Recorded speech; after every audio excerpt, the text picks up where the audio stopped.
Before we learn how to create our own security groups, let's explore the one provided by default in the account.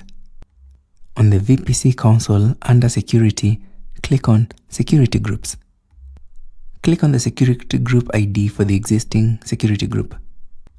On the details, we can see the name, the security group ID, description, the VPC ID for it, the owner account, and counts for inbound and outbound rules.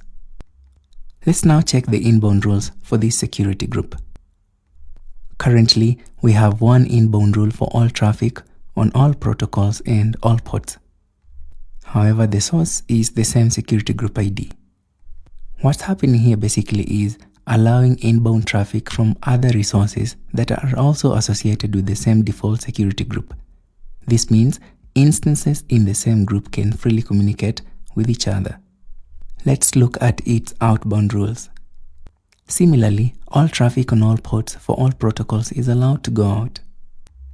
This default security group is designed to help users get started quickly, but for production environments, it's best to create custom security groups with tighter, purpose-specific rules. Let us now see how to create a security group. Click on Security Groups. Next, click Create Security Group.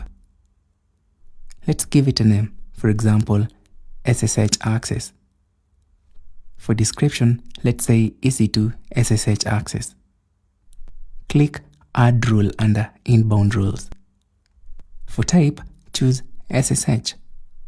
This will automatically fill in the protocol for us and the port range as well. For source, select My IP. For description, let's write Allow EC2 SSH from my IP. We can leave the outbound rule as it is, given that traffic allowed in will automatically be allowed out for security groups. Finally, click Create Security Group. And there you go.